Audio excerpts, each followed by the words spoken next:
માતાજી મિત્રો, સ્વાગત છે તમારું બધાનું આજના વિડીયોમાં। કોઈ પણ ધામમાં જાત નાતનો ભેદભાવ થતો નથી તે વાત ઉપર માતાજી આજના પ્રવચનમાં શું કીધું છે તે આપણે આજે જોવાનું છે। તો ચલો શરૂ કરીએ આજનો વિડીયો। જય ખુખારમાં મેલડી।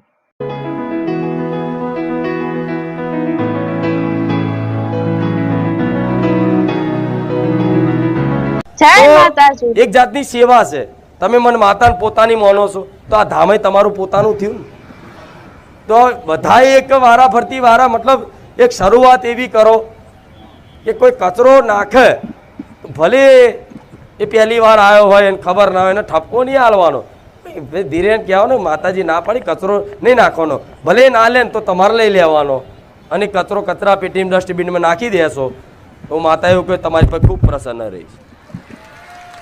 બીજી વસ્તુ, અગર કચરો વારવા વાળા સેવા હાલે છે અહીંયા એ પુણ્યનું કામ કરે છે।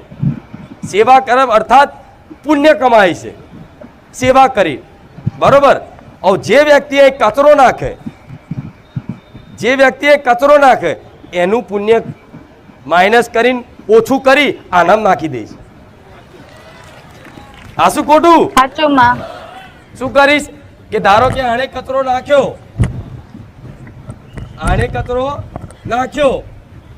અને બાજુવાળાએ કચરો લઈ અને ડસ્ટબિનમાં નાખ્યો તો મારે માતાના કેમેરામાં તમે આવી જશો કે નાખ્યો કોણે અને લીધો કોણે। હું જોઈ લઈશ કે નાખ્યો આણે।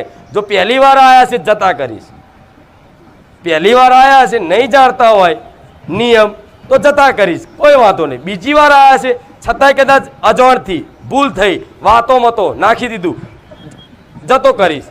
ત્રીજી વખત કચરો નાખ્યો એટલે એનું જેટલું પૂન પડ્યું હશે ને અને આના જેટલું હાલવાનું હશે ને સેવા રૂપે એ પૂન ખાલી કરી ટ્રાન્સફર મારી દે સીધું। જેમ એક ખાતામાંથી બીજા ખાતામાં પૈસા ઓનલાઈન ટ્રાન્સફર કરો છો, આ પાપ પુણ્યનું ખાતું છે, એનામાંથી પુણ્ય લઈ અને એના ખાતામાં જમા કરી દઈશ। હવે તમારા ખાતામાંથી પુણ્ય ખાલી ના કરાવવું હોય અને હોશિયાર હોય ને વાત ઉતરતી હોય તો કચરો નાખતા તમારો નાનો દીકરો હોય ને એને કહેવાય ખીચા મિલ લે ચોકલેટ, મતલબ આ રાખશો ને તો મારા વાલાન પ્રિય બનશો। અને હું એવું નહીં કહેતી ખાલી બારે જા ધામ, ઘણા ધામો છે, ઘણા તીર્થો છે, ગમે ત્યાં જાઓ ધામમાં જાઓ ત્યારે ક્યારેય એક ધામની ભૂમિ પર પાવન પવિત્ર ભૂમિ પર ક્યારેય કચરો જ્યાં ત્યાં નાખાય, એ ધામ ઉપર ક્યારેય અપશબ્દ બોલાય, એ ધામ ઉપર ક્યારેય ક્રોધ કરાય। કદાચ એ ધામમાં કોઈ ગાર બોલી જાય ને, આ મારી વાત સમજી લેજો, ખાલી બારે જા ધામ નહીં, દરેક ધામોમાં દરેક તીર્થોમાં તમે દર્શન માટે જતા હોય અને દર્શનનો જો ખરેખરમાં લાભ જોતો હોય અને ધામના માતાજી ભગવાનની કૃપા મેળવવી હોય તો એ ધામમાં કદાચ કોઈ કારણોસર કોઈ વ્યક્તિ આવી અને તમારી ઉપર કદાચ કોઈ ગાળ બોલી જાય, તમારી પર ઓંગરી કરી જાય, તમને ઠેસ લાગે, તમારી આબરૂ જાય, એવું 5 માણસ વચ્ચે બોલી જાય છતાંય તે સહન કરી લે ને, એને મારી માતાની કૃપા થાય, એને ભગવાનની કૃપા થાય। કેમ કેમ કેમ કે તમે ધામમાં આવ્યા છો તો ધામમાં ના અમીર ના ગરીબ કોઈ જાતનો નાતનો ભેદભાવ હોતો નથી। તમે ગમે તેવા મોટા હોય, ગમે તેવું તમારું નામ હોય, ગમે તેવા તમે અધિકારી પૈસા વાળા હોય, પણ ધામમાં કદાચ કોઈ જગ્યાએ કોઈ કદાચ ઠપકો આલી જાય ને તો એ ઠપકો ભગવાનનો મોની અને મારી પરીક્ષા કરે છે, મારો અહંકાર ચેક કરવા ભગવાન એવું મોની અને સ્વીકારી લો ને તો એને મારી મેલડીની કૃપા થાય છે। જેમ કે અહંકાર ઉપર પેલા ઠેસ કરું મેલડી, અહંકાર ઉપર ઠેસ કરું, કેમ કે ધામ ઉપર અહંકાર ચાલતો નથી અને માતાજીને ભગવાનને પામવા માટે તો શરીરનો અહંકારનો નાશ કરવો જરૂરી છે।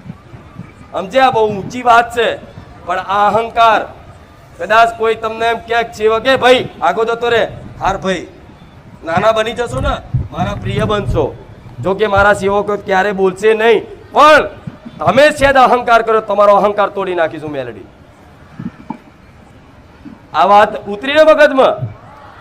ખાલી બારેજા ધામનો નિયમ નથી આ. દરેક ધામ દરેક તીર્થનો નિયમ રાખજો. કદાચ કોઈ એ ધામ ઉપર તમારું કદાચ કોઈ નુકસાન પાકીને પડી જાય ને તો એવું માની લેવાનું કે ક્યાંક ને ક્યાંક અનીતિના હશે. માં જવાના હતા 5 લાખ, પણ જયા 500 રૂપિયામાં છોડ. તું મને મેળવી આલીશ, મારી ખુખાર મેલડી બેઠી છે. આ લીલાઓ કોઈ સમજી શકે નહીં. એ તો જે માતાના વાલા હોય ને એ સમજી શકે.